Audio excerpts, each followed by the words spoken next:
The NKVD were presented as the guardians of the state, a force responsible for security, intelligence, and political control in the Soviet Union. But that official image doesn't fully reflect reality. Today, we'll uncover what the Soviet forces themselves really thought of the NKVD. Why did so many officers dislike them and prefer to have nothing to do with them? The NKVD did not emerge out of nowhere. It was the result of decades of power consolidation and the use of terror as a tool of governance.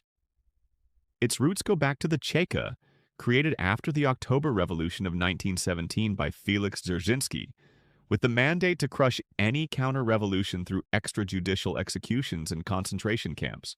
Over time, the Cheka transformed into the GPU and later the OGPU, which formalized and bureaucratized the repressive apparatus, overseeing forced collectivization and mass deportations, such as those that caused the Holodomor in Ukraine between 1932 and 1933.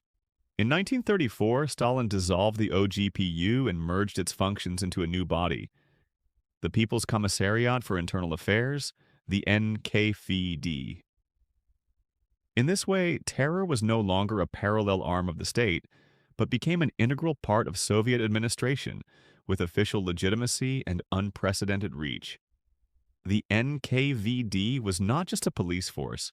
It had its own army, its prison and labor camp system, and it controlled strategic resources across the Soviet Union. It oversaw espionage, counterintelligence, internal surveillance, and mass operations of arrests and executions.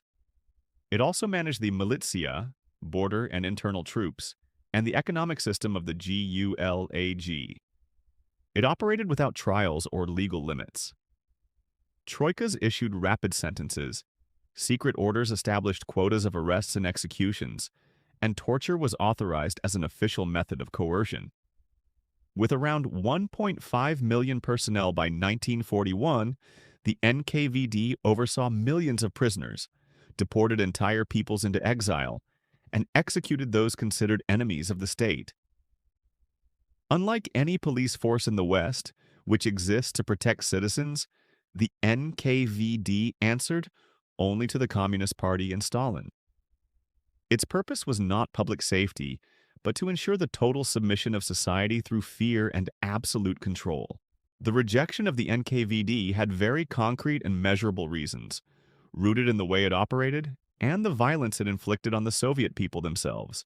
One of the most shocking examples was the Great Purge of the Red Army between 1937 and 1941. Senior commanders were executed or imprisoned almost entirely. 3 out of 5 marshals of the Supreme Soviet, 14 out of 16 army commanders, 90% of corps commanders, and between 80% and 91% of division and brigade commanders. In total, more than 30,000 high-ranking officers were eliminated or sent to labor camps. As a result, when Germany invaded the USSR in 1941, between 75% and 90% of Red Army officers had less than a year in their positions, were inexperienced, and lived in constant fear of making decisions. Adding to this terror were the NKVD's internal troops, known as VV or Vnutrenia Voiska. These units were not mere militias, but a professional army of between 400,000 and 500,000 soldiers in 1941, comparable in size to the U.S. Army of the time. They included rifle divisions for internal security and air defense, detachments protecting railroads and strategic factories, and the infamous Zagrada or blocking detachments, mobile units of 200 to 300 men, designed to intercept deserters and maintain control in the rear.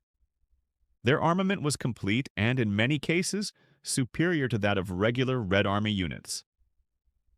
They were equipped with Mosin Nagant rifles and PPSH-41 and PPD-40 submachine guns, DP-27 light machine guns and SG-43 heavy machine guns, 50mm and 82mm mortars, DSHK 12.7mm, heavy machine guns capable of engaging light vehicles, divisional artillery such as the F-22 76.2mm gun, and BA-64 and BA-10 armored cars. They also had T-60 and T-70 light tanks, trucks, jeeps, and motorcycles, giving them high mobility and rapid deployment capacity. This superiority in arms and equipment meant that even compared to the Red Army's special forces, NKVD troops were better prepared and more lethal, consolidating their reputation as a parallel and fearsome army within the Soviet Union itself. Their methods were brutal. In Stalingrad, blocking detachments stopped about 61,000 Soviet soldiers retreating from the front. Around 1,000 were summarily executed, often with heavy machine guns or improvised firing squads. 2,500 were sent to penal battalions, or Strafbats, where life expectancy was barely 3 months. In these units, soldiers were assigned the deadliest tasks: storming fortified positions, crossing minefields, or charging machine gun nests, essentially used as cannon fodder. The NKVD also controlled Soviet prisoners of war released from Nazi camps. Almost all passed through so-called filtration camps.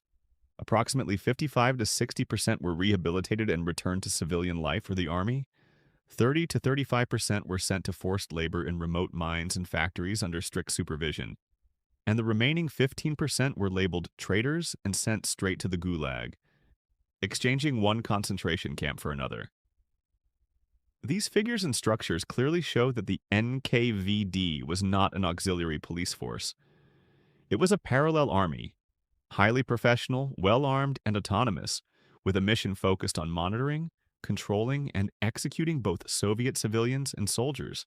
Its absolute power, combined with systematic brutality, explains in tangible terms the deep hatred and fear it inspired among the population, and especially within the Red Army, who saw it as an internal enemy just as dangerous as the Nazis themselves. That's all for today. If you enjoyed the content, don't forget to subscribe and turn on the notification bell so you won't miss the next episodes.